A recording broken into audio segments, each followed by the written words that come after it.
What if I told you that the secret to truly enjoying your food could be heard, not just tasted? Let's dive into the fascinating world of why we are biologically wired to love crunchy foods. This is an eye-opening video which will explore the irresistible allure of crunchy foods. From the very satisfying snap, crispy chicken to the decadent crackle of your favorite chips. This is the reason why crunchiness captivates our senses. Join us as we uncover the scientific secrets behind the sound that makes us savor our snacks.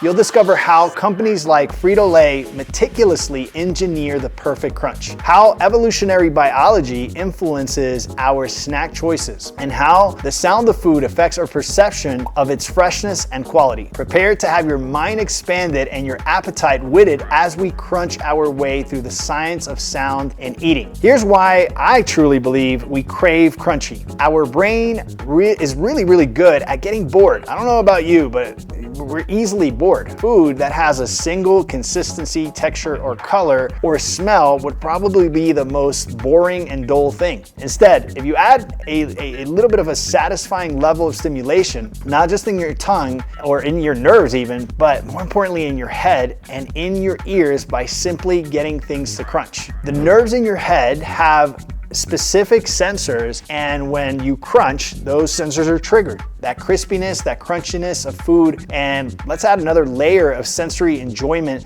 to food. This whole idea of having emotional anchors. Have you ever wondered why people associate something gustatory with something auditory? It is the weirdest thing in the world. It is called emotional anchors. When you are at a heightened state and something happens, whether it's a sound or a touch, you are easily anchored emotionally to that event. So this is why crunch is so appealing to people. This explains why upscale restaurants serve a variety of dishes with complex textures and flavors rather than a large quantity of the same kind of food. We crave that variety. And so companies like Frito-Lay make crunchy chips that are considered highly addictive due to the combination of factors that appeal to the senses and the brain. Here's Frito's malevolent plan to get you to buy, and not just buy, but crunch over and over again. Number one, flavor enhancers. Frito-Lay uses a blend of salt, sugar, and salt which trigger the brain's pleasure centers. This combination creates a perfect profile that encourages the repetitive consumption. They call it the bliss factor. Number two, texture and crunch. The crunchiness of the chips is designed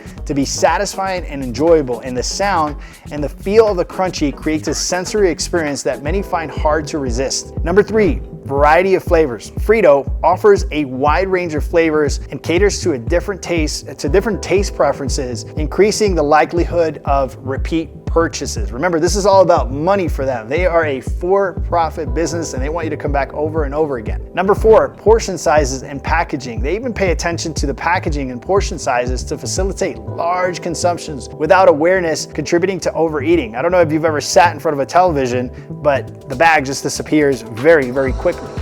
Number five, additives and seasonings. Specific additives like monosodium glutamate, MSG, enhance the taste and the palatability, encouraging continued consumption. You just can't stop. Number six, psychological factors. Their marketing is on point. These marketing strategies play a significant role in creating a desire through appealing packaging and commercials. The way they package things is so alluring, right? And last but not least, which is really interesting, is the evolutionary biology of humans. Ancestral diets included crunchy insects. Yuck, right?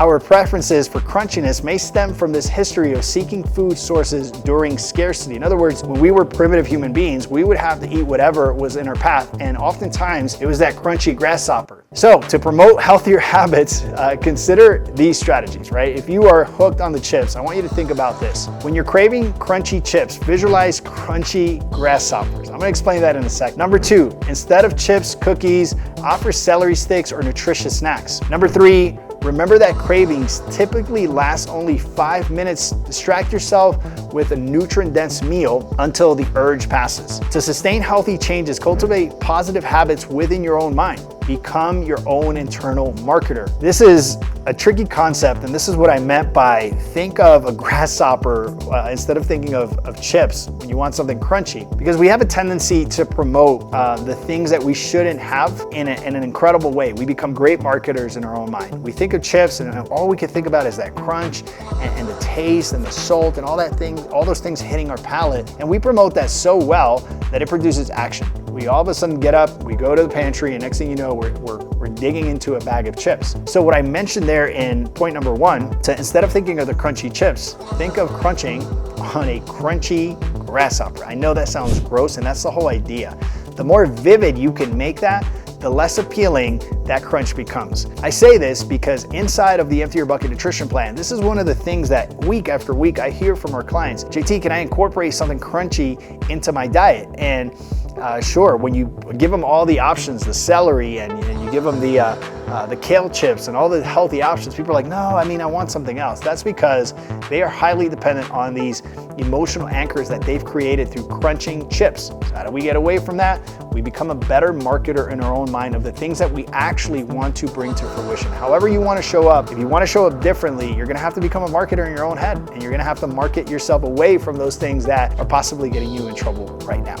I hope you've enjoyed this video. More importantly, I hope you put every single one of these steps into action. And if you do, I promise that you're gonna bring your goals to fruition. You are going to show up as the best version of yourself. And if that's the case, my friend, then this video was worth it. If we're not friends yet, subscribe to this channel. This is what I speak about, things that edify the mind, the body, and the spirit. More importantly, getting you healthy and strong and living a fulfilling life. My name is JT Tapias with the Empty Your Bucket Nutrition Plan. I'll talk to you soon. Peace.